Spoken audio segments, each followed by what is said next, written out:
Good evening, and I welcome you to your transformative program, Politics and Beyond. As I've always indicated, if you need any platform to help you make the right decision, as far as this election is concerned, you have no better platform than this platform. I am your host, Emmanuel Wilson Jr., the Chief Crusader Against Corruption in Ghana. Today, we have a number of things to discuss and to talk about, and so we wouldn't waste much time. But as always, remember that you can always get interactive with us using our social media platforms, the WhatsApp message line or the number for the WhatsApp, send in your messages. And again, the good thing is that you are my guest this evening. And so we're going to have a first segment where we'll have an interaction with an in-studio guest.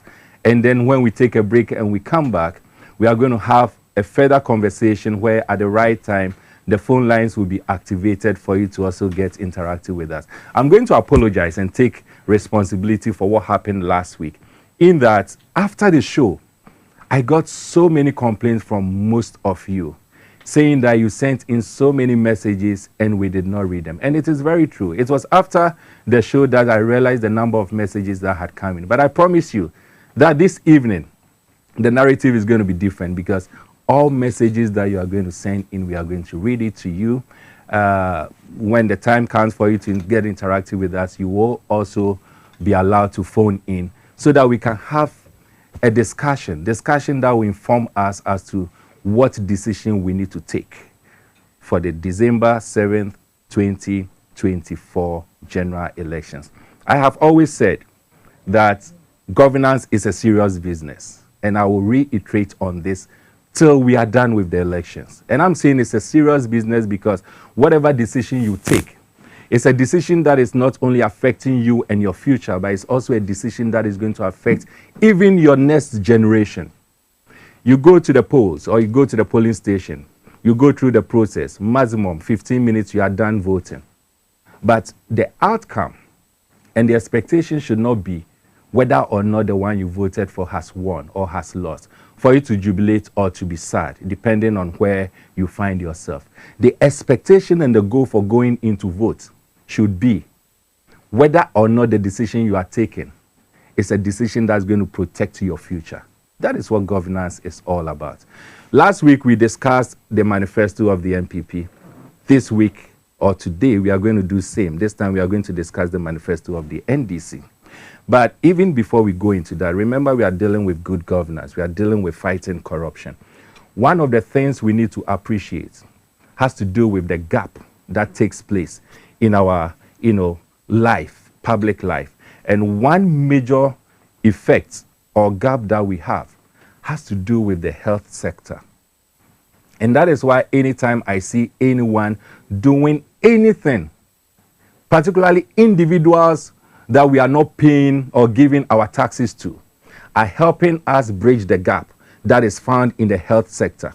It is always good for us to amplify them and to also use them as a yardstick to encourage others to also help or come into the system. This evening, we are privileged to have with us a lady I have known for a very long time, and I'm talking about Dr. Princess Ahido.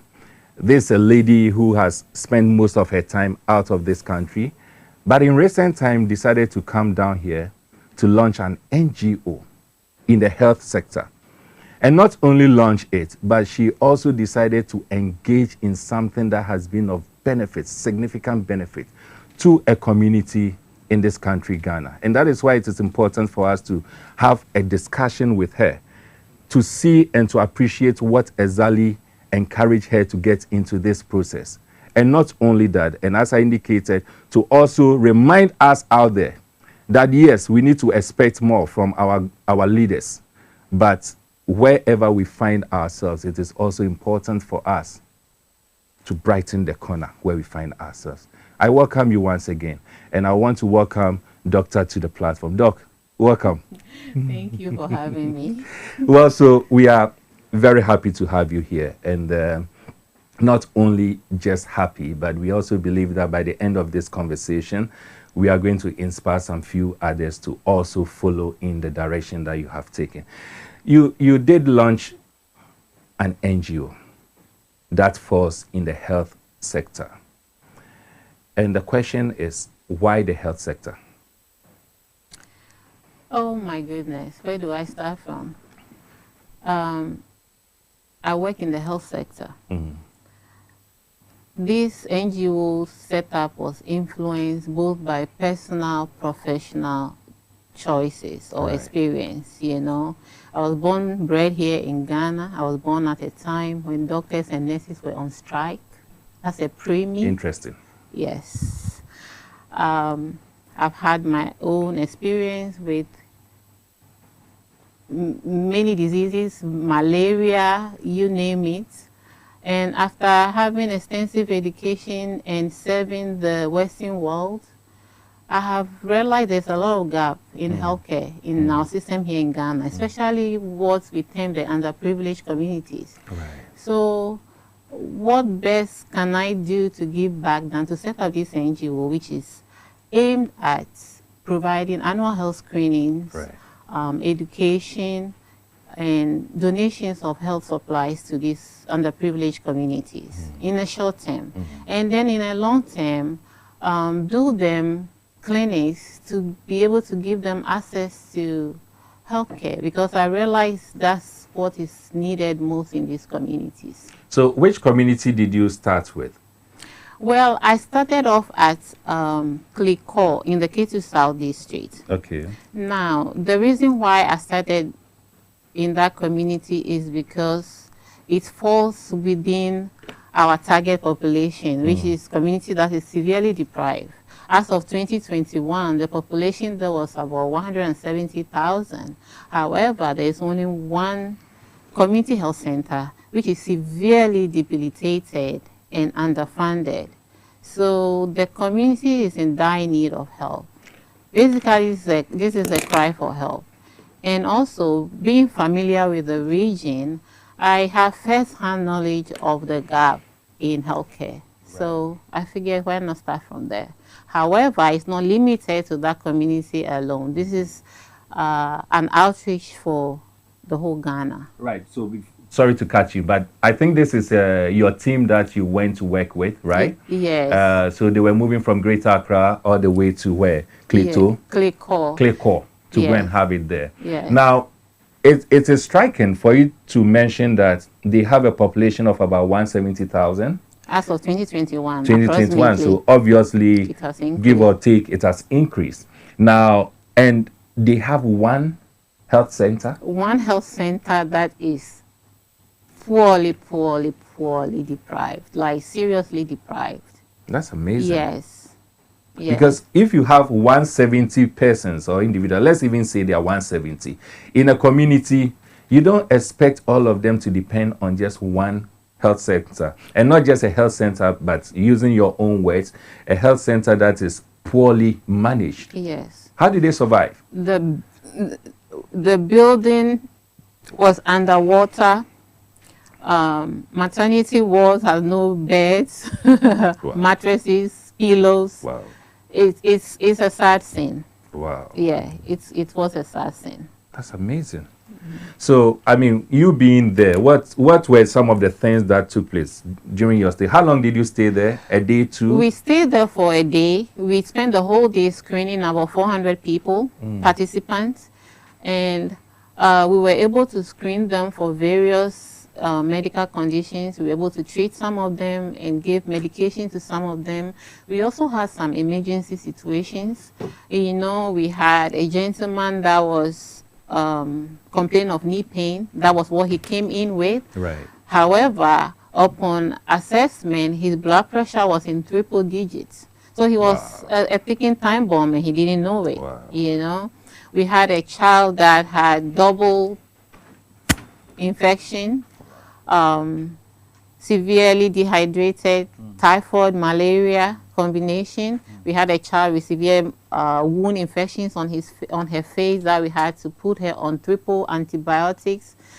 We didn't have that medication with her, so we had to send somebody to go out there and buy that medication. So we had some emergency cases as well. Wow. And we also registered them for the National Health Insurance. That's impressive. Did they have to pay anything for the Absolute- services that you gave, you rendered? Absolutely not. Nothing. Nothing. It's a free program. So how were you able to fund all these Good activities? question. All this has been solely funded out of pocket by me. Oh my goodness. Yes. So That's impressive. to be able to reach a wider audience and wider population, definitely we'll be needing help That's right. from both individual donors and organizations. That's impressive. Did you involve any of the opinion leaders like the municipal's health directorate, the municipal chief executive himself or herself, the traditional leaders, any of those individuals, maybe the member of parliament or any of those individuals in there? Well, before we went into the community, we went there about a month or so before we went Right. in there to ascertain the situation on the ground. We Yeah. talked to the community leaders. We visited the health center and talked to the nurses and over there to see what the need is and what help they have. Right. Yes. So you got them involved as in letting them direct you as to what needs to be done, what is needed there. But in terms of participating, contributing to assist, because if you tell me that taking care of about 400 individuals and it all came from your pockets, I know that the municipal do have some budget for such activities. Did they decide to help you? Did you request for any assistance? No, we did not, because they made us aware that they need help. So we need to bring the help to them. Oh my goodness. Yes. What a country. Yes. What a country.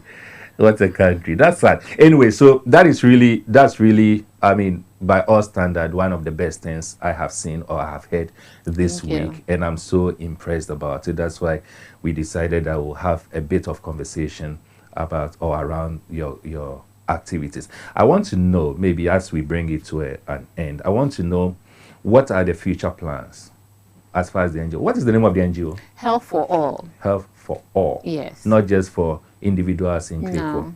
No, not just for individuals in Kleko. This is help for all. Right. All of us. Right. Every Ghanaian.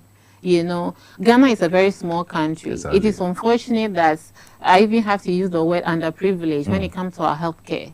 I mean, people shouldn't have to choose between their basic needs and a doctor's visit. That's right.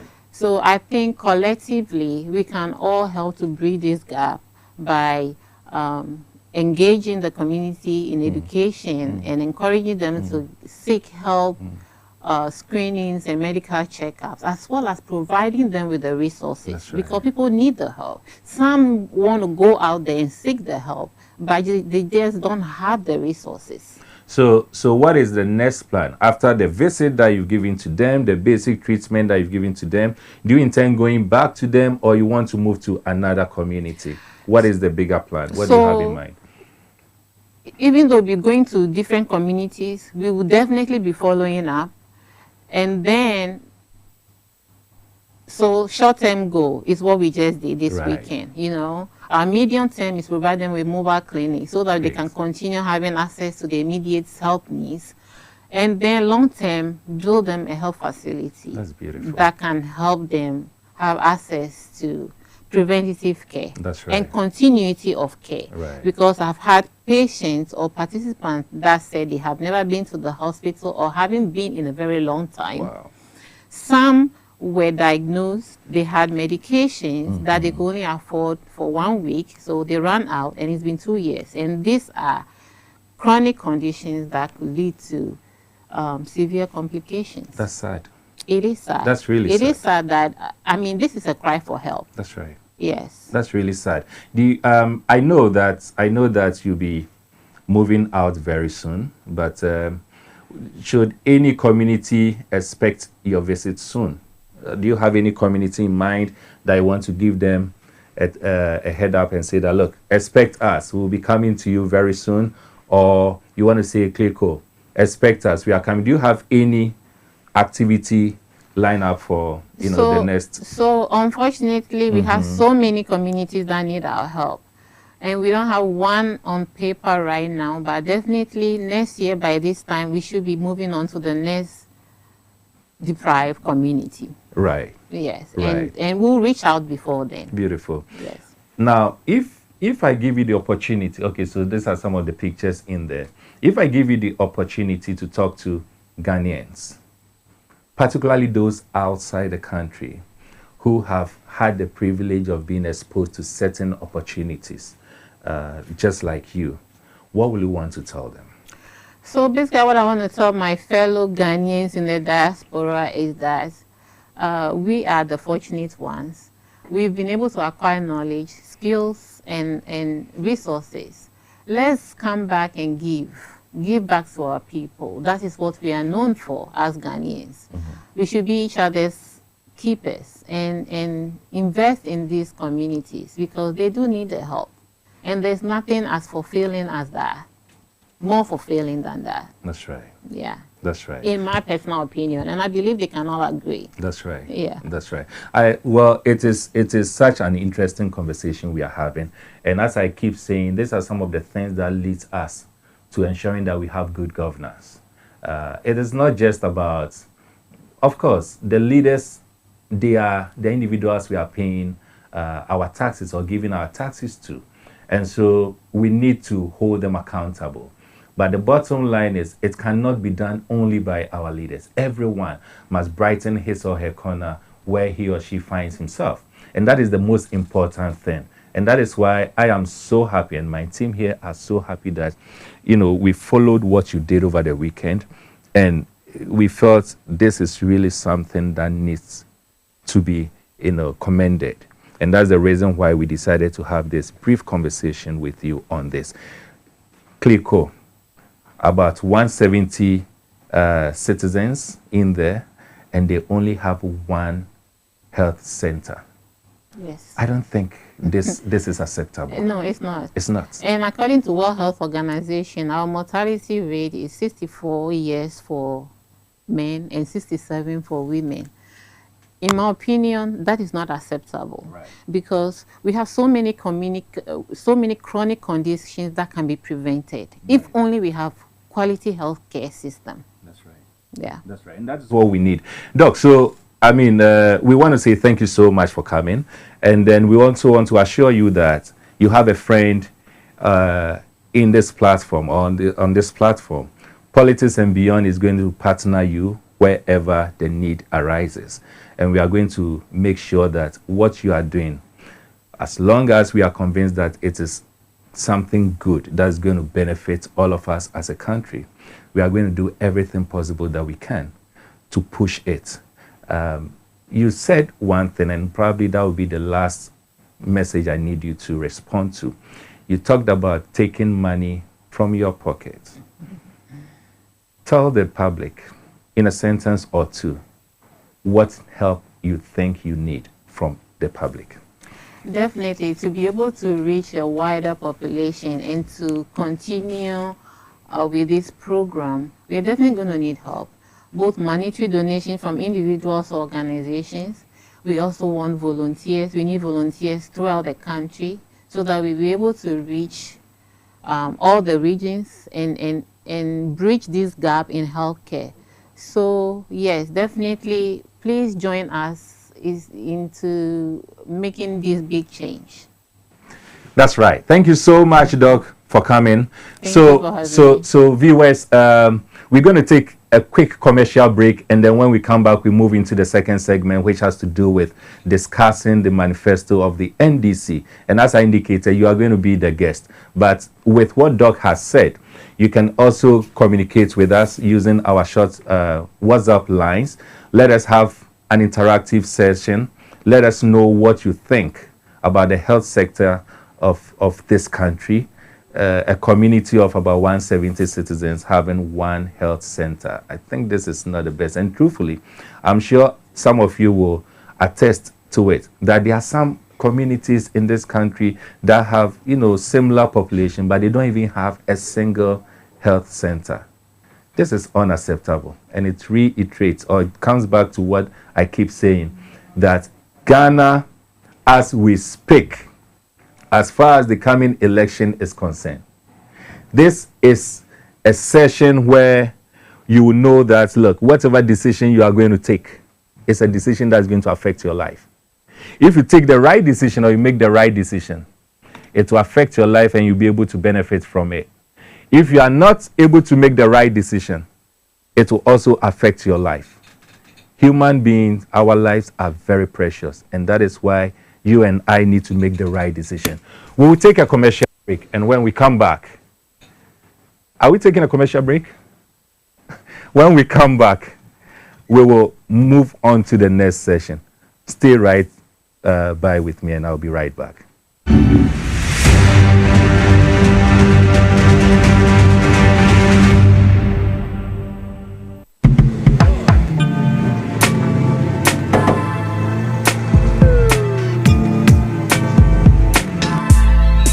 Welcome to AutoCheck Vehicle Diagnostic and Licensing Center. I hear my car can be checked here without going to Accra. Sure.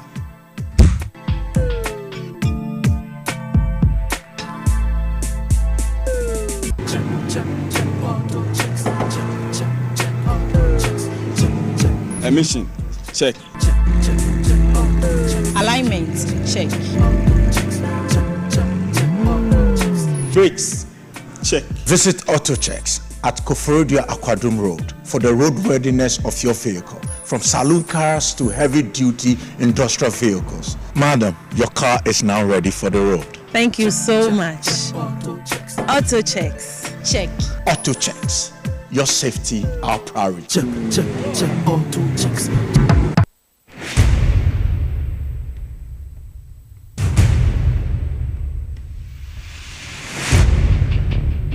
The average human body mass should have at least 60% water for optimal performance in any physical or mental exercise. We can help you maintain it naturally.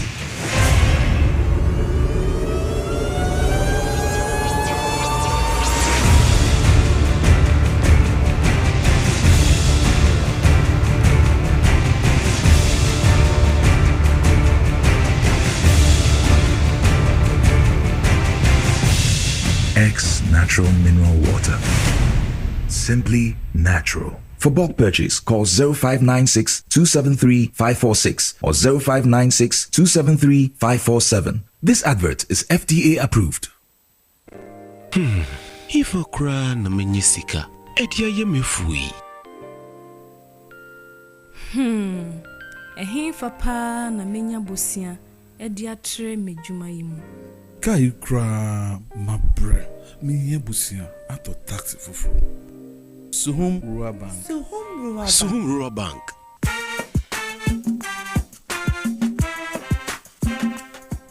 Yema mwakwa baba Suhum Rural Bank. Ye won hyehyɛ ahodo bi te sɛ dwadifo abosia, ekokro bosia, susu account, and it does all savings account.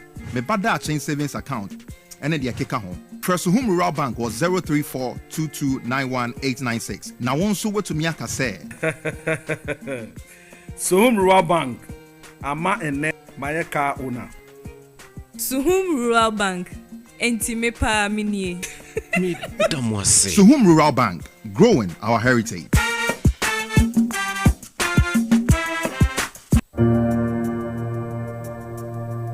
Welcome to the Royal Dazzle Event Center.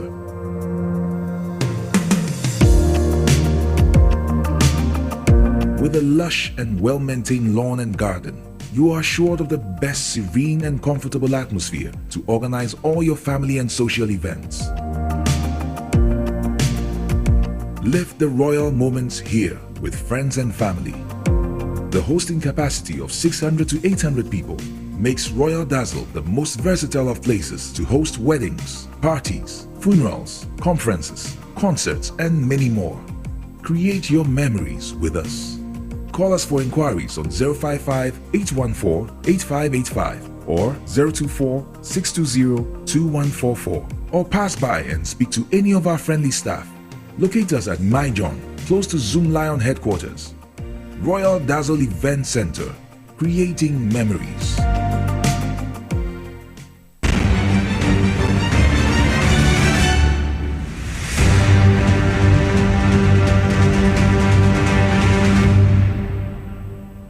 First is resetting the economy for prosperity.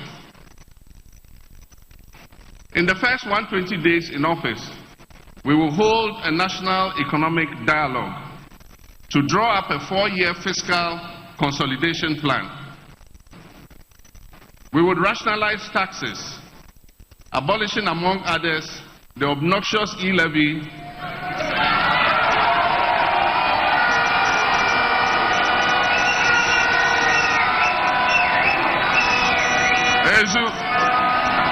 the COVID levy, and the 10% levy on bet winnings.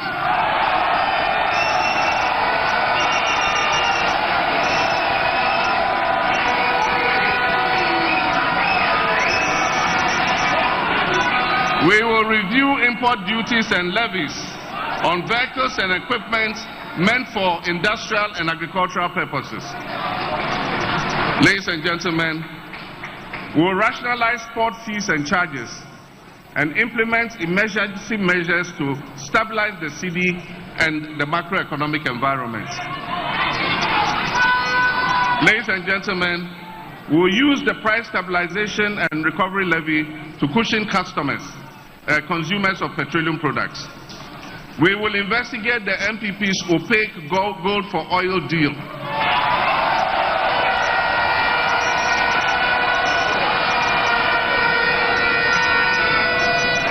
We will review the gold purchase. Hi, so I welcome you back to your transformative program, Politics and Beyond. And I'm still your host, Emmanuel Wilson Jr. We've had a first segment where we've talked about the health sector. And look, that's the reality. The reality is that there are a number of individuals even outside the country who want to come in and help. And they try to bring in equipment and things that is supposed to help our health sector. And they get in. The thing gets to the harbor and it is stuck there. Either they are supposed to pay taxes or they are supposed to grease the palm of some other individuals before the things will be taken out. Things that are being brought in for free, hospital beds, medicines, and all that, for free, for Christ's sake. But they will be there just because someone is not going to be given a cut or someone is not going to get money from it. And this is all part of the things that accumulates to form corruption in this country. And that is why Ghana seems not to be going where it ought to be. Last week, we spoke a bit on the NPP manifesto. Just this weekend, the NDC also launched its manifesto. And we are going to have a conversation on it, just like we did zoom in on section 8 or so of the NPP manifesto. Yes, section 8 of the NPP manifesto. They talked about good governance and the fight against corruption. We're also going to do same for the NDC. Now, what I would need you to do is to send in messages, and at the right time when we are having a conversation, when the phone lines are activated, you will also call in. And we want to discuss whether or not you were satisfied with the contents in the NDC manifesto, what you were looking out for, what you thought should have been in it but did not come in, and your general expectation, your general assessment of the NDC manifesto. Corruption fight comes in two ways. You either be a proactive person or you become a reactive person. Over the past years, we've been reactive. We wait for the issue to happen. We wait for the thing to take place.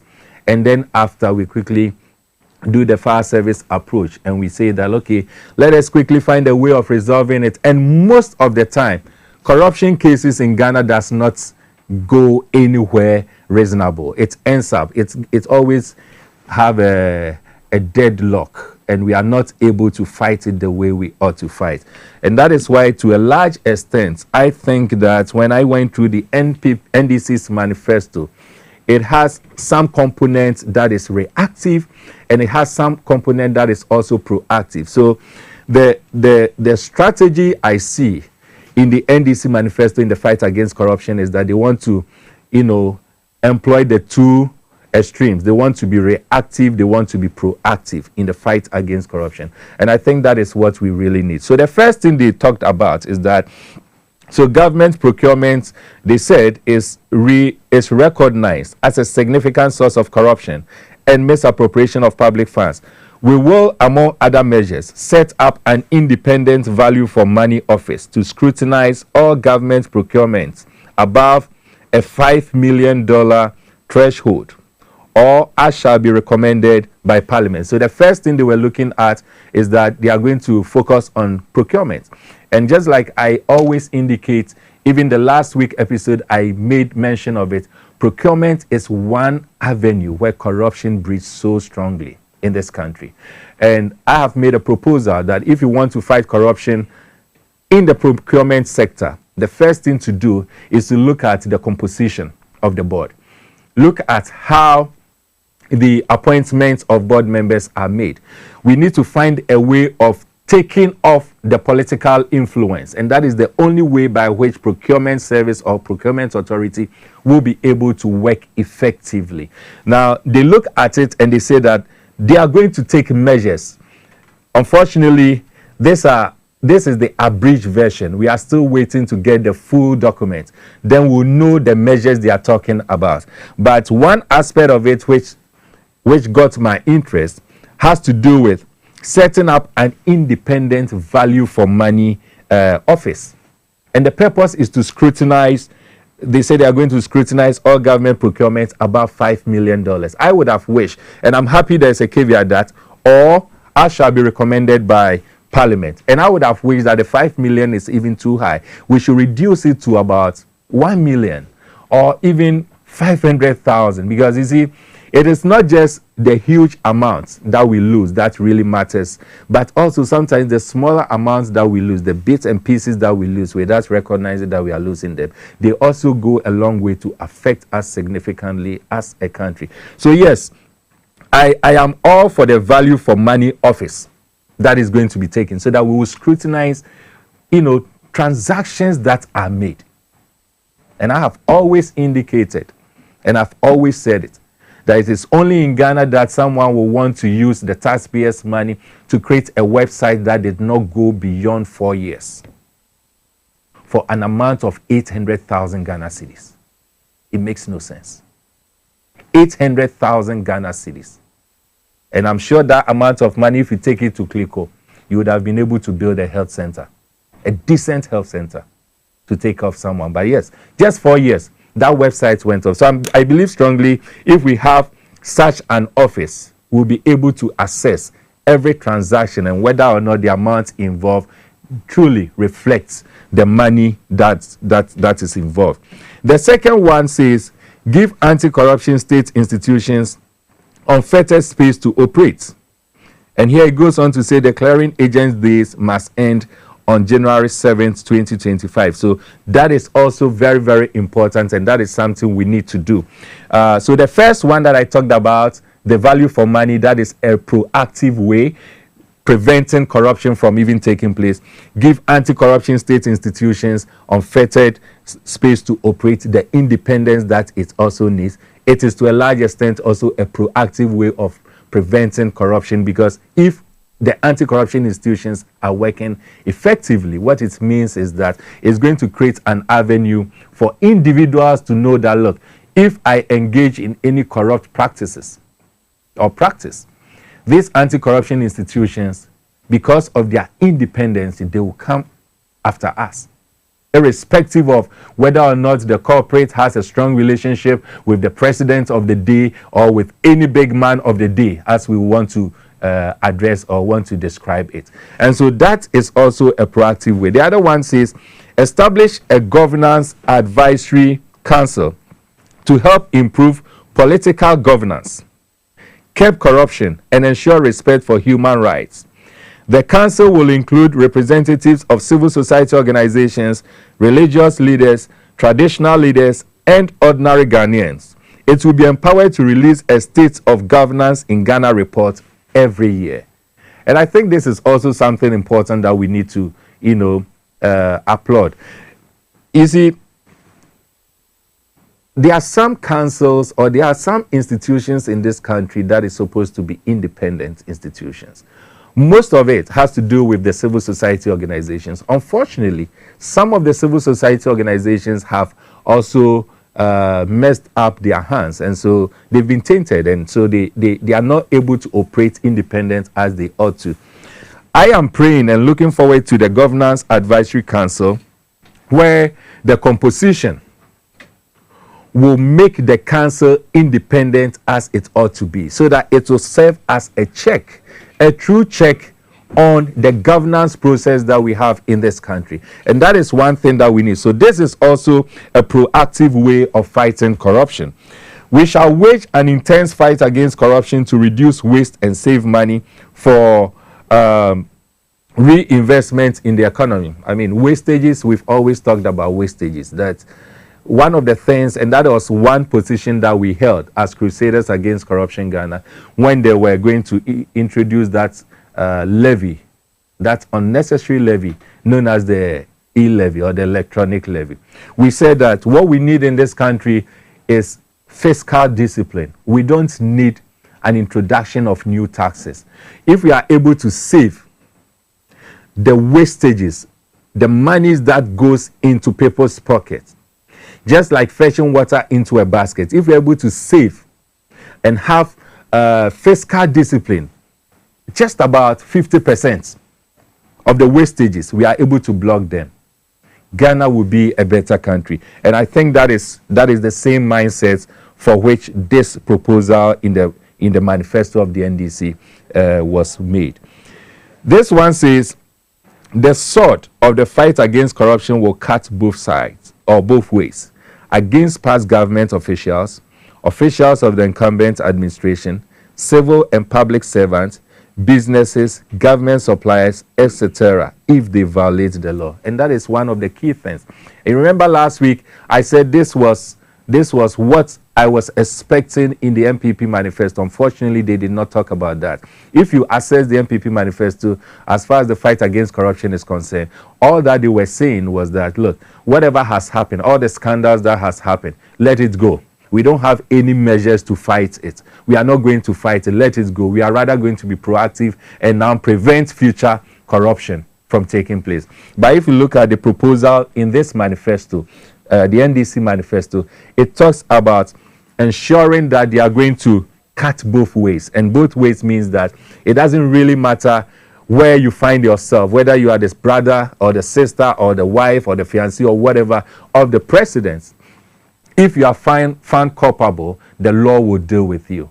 And I have always used this as an example that when you are fighting corruption, one way to fight it is not just by pursuing your opponents, but by also setting example, strong example.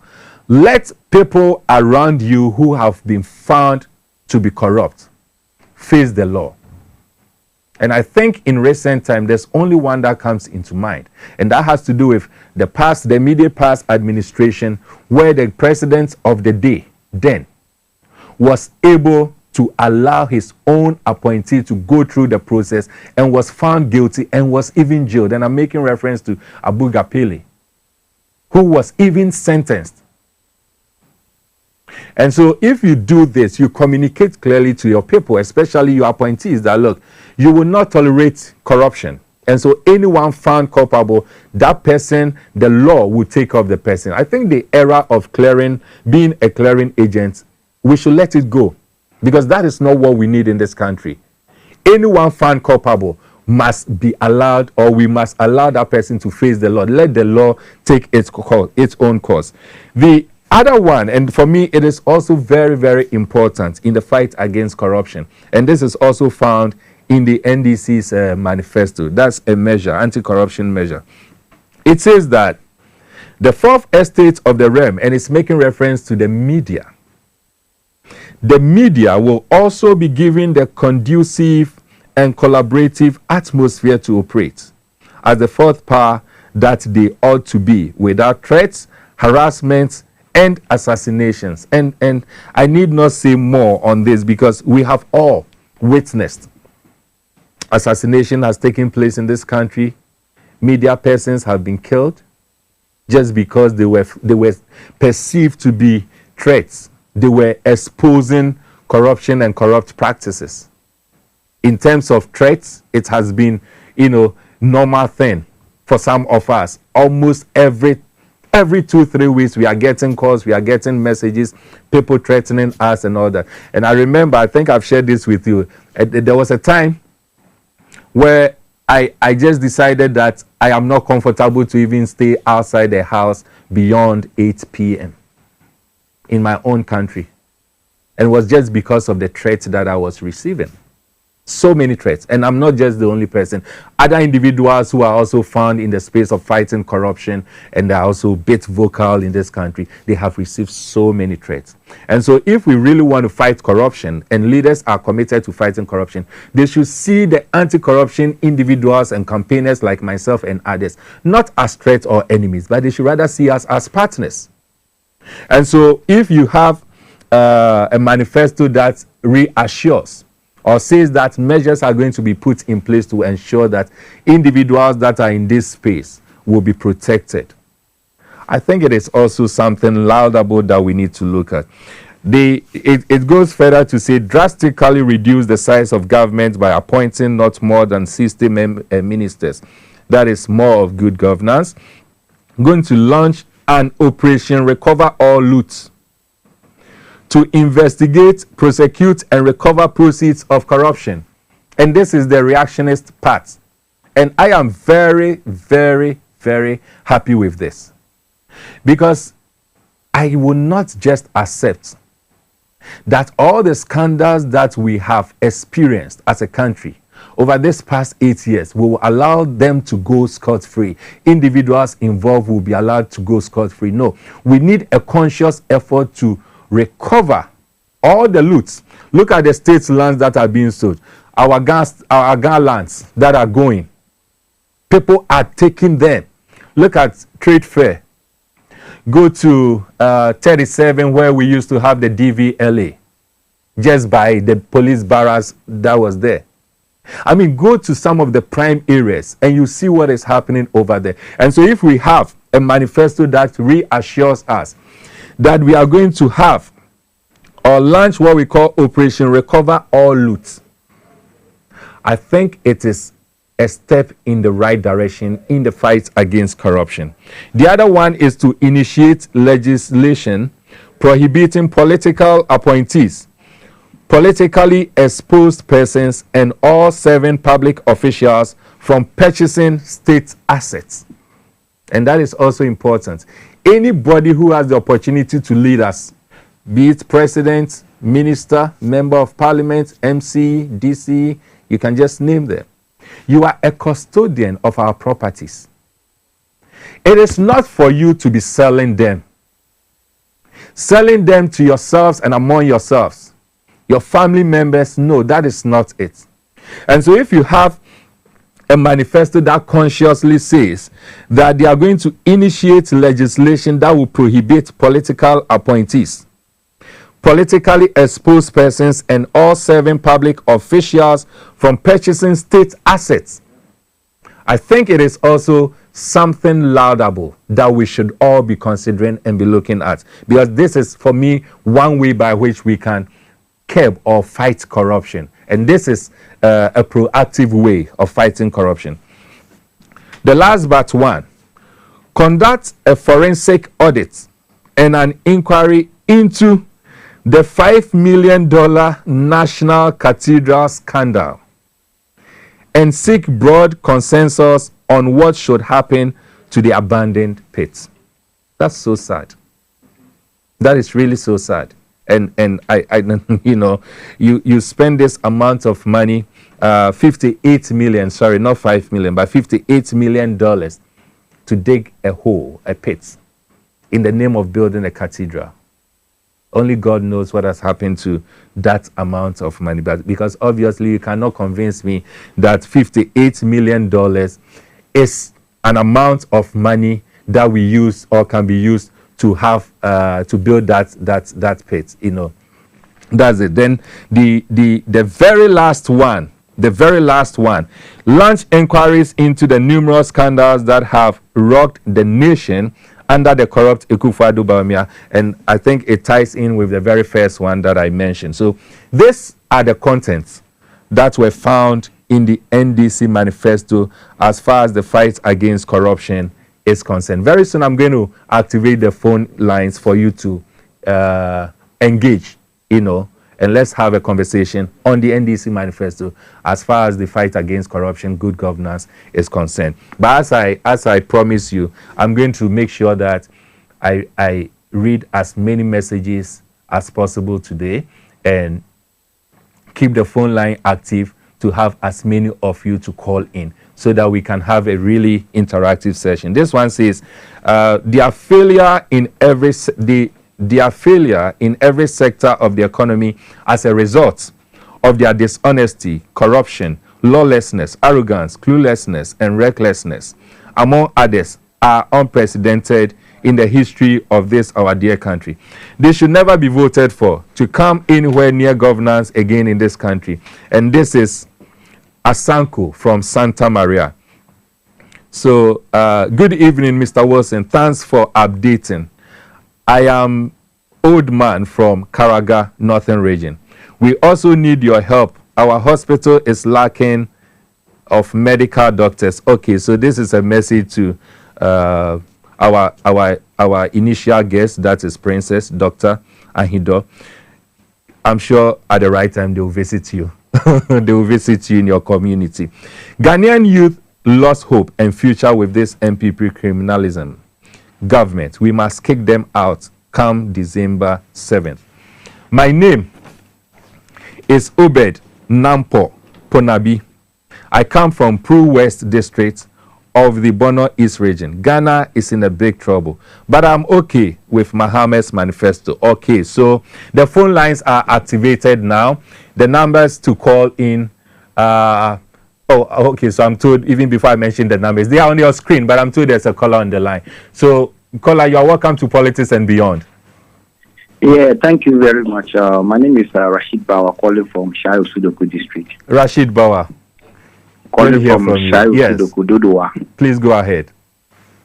Yeah, I'm even shocked that our Vice President, Dr. Mahmoud Baumia, one question that was through by one journalist called Bella Mundi to, answer him. I think, I don't know, it's like the man is confused or he doesn't even do the job. He doesn't even know the job or know what he's doing. So I'm pleading to the people of Shao Sudoku and within Dodowa around that they should also wake up and do the betterment of Shao Sudoku, especially the Dodowa market. Dodowa market is very terrible. Right. Very bad. Okay. And I'm pleading, if you can one day take your cameras and come and see Dodowa market. We'll do it's that. Not good. We'll do that, Rashid. Expect us. We'll surely come there one of these days. Thank you very much, Rashid. And then I just don't want to talk much about the Vice President's encounter because I was so disappointed. Can you imagine when he was asked about the death of the 8 individuals during last election, 2020 election? And the only answer he could give was that he need to consult with the police to find out the state of it. Remember, this is a man in charge of the police council. He's in charge of the police council of Ghana. So when they go for meetings as the chairman, what do? I mean, you are the chairman of the police council and an important issue. Anyway, we won't talk about that. Let me go to the good evening, Mr. Wilson. Thank you for your good work. May Allah continue to bless and protect you. Please, do the youth in Ghana really think about their future at all? Because I wonder how serious-minded youth should still be behind a man who says he's waiting to become president before assisting the youth. May Allah grant us wisdom. Hello, Mr. Wilson. Good evening. I'm Dobby Moses, a.k.a. Bible Doctor at Enchi in the Western North. I'm enjoying your show. I really love Mohammed's manifesto for youth. JM all the way. The NDC's manifesto is on point because it is people's welfare based. This is Asanko again from Santa Maria. This is from Reverend Gabriel Adoboli. So there's a caller I'll get back to Reverend Adoboli. Caller, welcome to Politics and Beyond. Good evening, boss. Say baby aye boko. Oh, boss, now where are they? Nyame adome hoye. Udini baby awo frefi. Yo, boss, me the baba la me frefi soon. Mate baba. My inti. Yo, Nyame enshira mo so. Amen. Ene juma pa mo yema o my Ghana. Amen. Because e bi ni be se na e pentema pon fi ju na ya betina mo television ni tien sempa. Me da mase. Wo se we are saying you want to see the way you share my was here and monochrome. We say the me advising me and me promote them for. You know, I say John Dramani Mama and the caliber, the vision. Now, from a Muslim. We say, Papa, we Obabe Yen manifesto, no go on Cotenadim, and Trotro, or cool behind also. Echo Yen Papa in 4, Malan 4, Obisasi, Mima Meno Papanum. Muna NDC simunaso mo suma NDC ache mo chira me ne me pese me ba be mu a me be de mamu na pefuru ni na je puniye etna se echire John Dramani mama won se ni manifesto ko ya Saturday ni oda na di echire so ya fa na nyame adoma ye papa ne mama no so mo suma NDC ni o mo bre wiye obi a je ne chefe fim. So what I say, this is the kind of leadership I have. What I say, some okay, no, you can from there. They pay me and say, "Go Hajj, go back, we are okay." In their Hajj, in their own political square, and you vice president, okay, or vice president. How are you Muslim? Or could other national chief officer, what is secondary school someone? The war is marriages. Kitchen crowd, we see a man. You my name upon Muntio. What I say, Mumis about me, say, Okoda manifesto. Portion Ben or the Muslim food. As a Muslim fool, Muji, na Wensu Muchefoni. This is the kind of leader I feel. On you people, upon where the Potomac Potaka, Piana, and a Rokanku, Yaku, to the money mama. So yeah, they go Amuna, I lay at the 24. Akamuka vote to me as a president. Muslim look at the NDC King, who get a Kuruko sold on the money mama, Inshallah, where Chirimashi. Can you with the matter of the cunning during the Muko Inshallah, the money mama at him, Musuko Kuchirimash, Inshallah, for the money Moko. Medase Baba, Nyaminsha, Medase Pa. So from Reverend Gabriel Adoboli Accra, he says great manifesto. But my question is, I believe that Kleko and Agbozome emerge as one community. Will not NDC government build a new hospital for these communities if they win the 2024 election? Okay, so Reverend Adoboli, the message wasn't so clear, but thanks for sending in the message. I'm sure it still has to do with our initial interview. Good evening, sir. TVXYZ. NDC manifesto was good for Ghanaian. JDM nation builder, change is coming. MPP government can never fight corruption because mother serpents and children serpents are all involved. We need to reset Ghana. Welcome to Politics and Beyond, caller. Hello. Hello. Yes, you are welcome to Politics and Beyond. Thank you. Me pacho be country na brofo. Bepechi. Me pacho udini baby afrefi.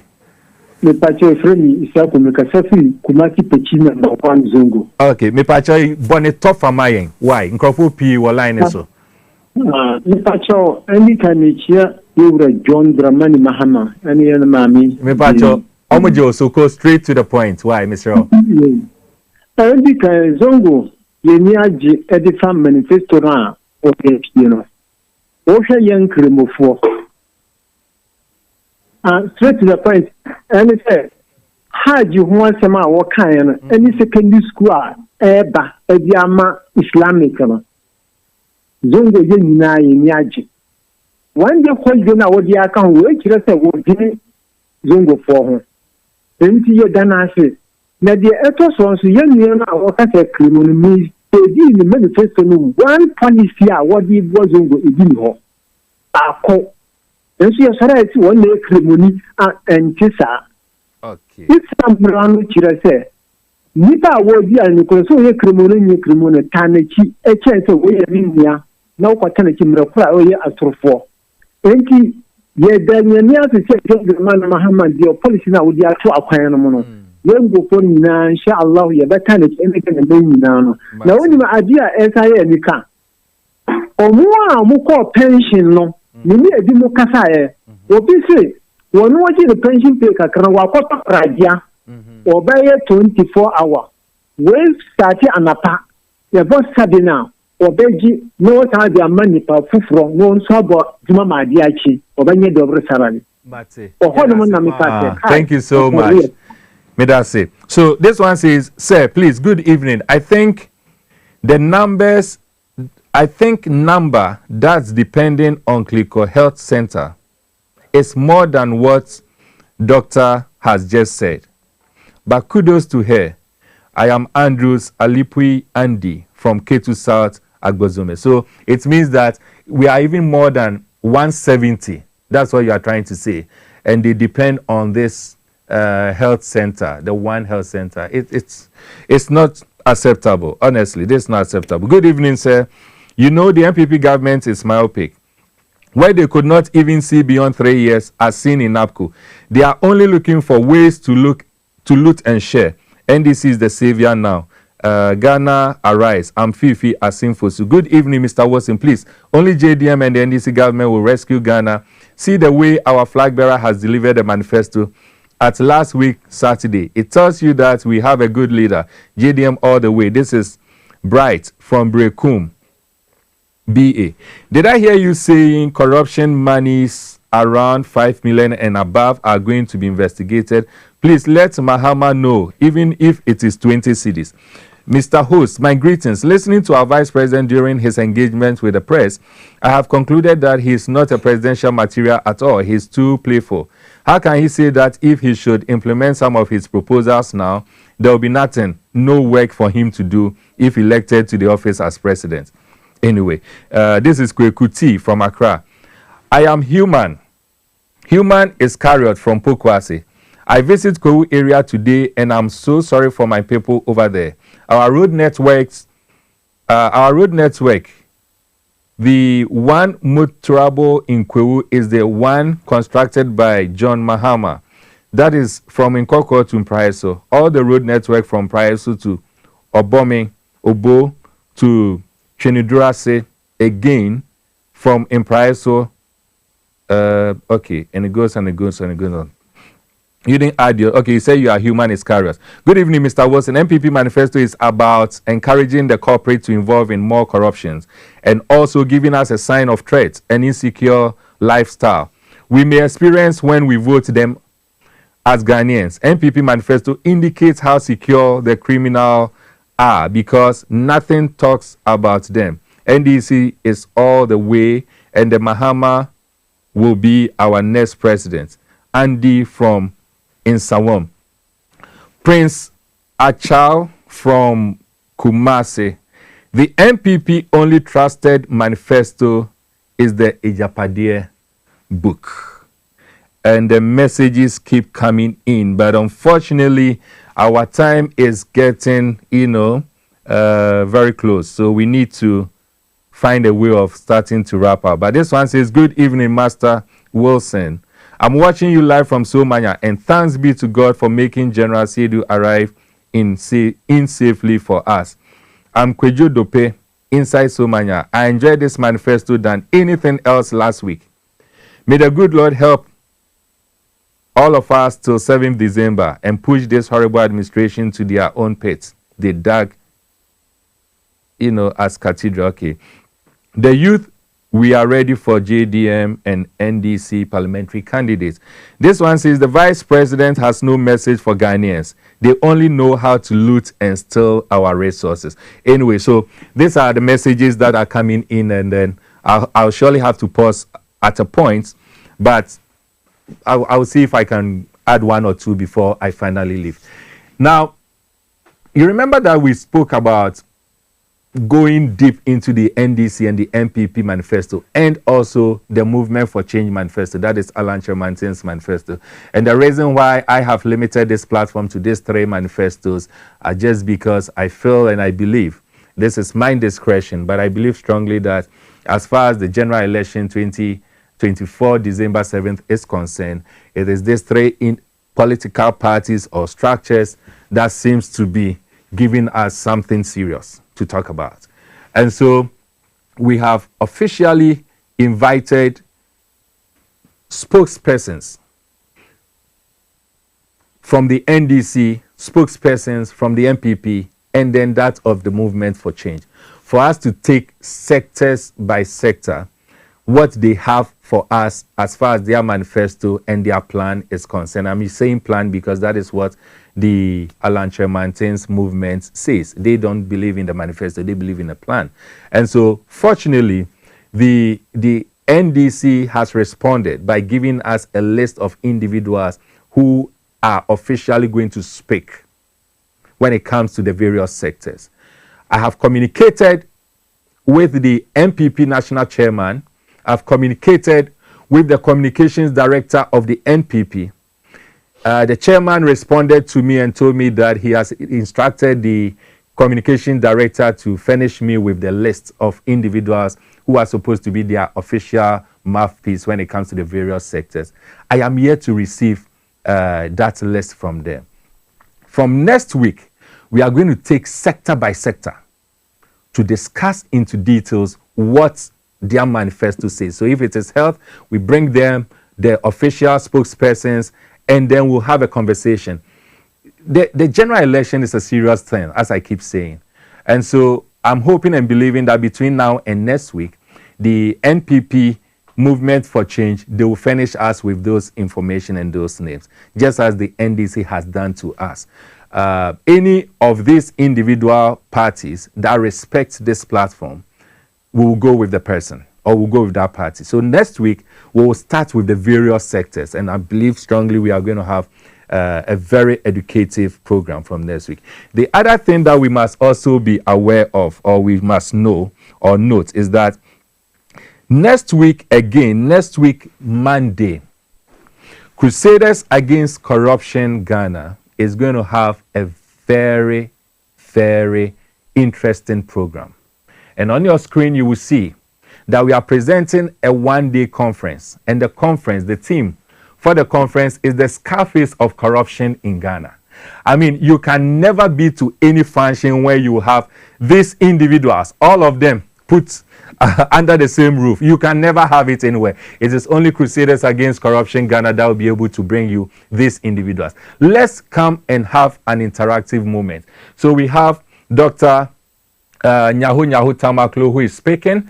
We have Dr. Ekospio Gabra, who is speaking. We have Dr. Bishop Susan Inti, who is speaking. We have Professor Frimpong Boateng, who is also speaking. We have PC Apiofori, Honorable PC Apiofori, who is speaking. We have Dr. Amwakumba, who is also speaking. And of course, we have my own uncle, Mr. Daniel Yadomlevo, who is also speaking. And of course, your chief crusader, Emmanuel Wilson, I will also be there. And so it is taking place on the 2nd, which is this coming Monday, exactly 2 p.m.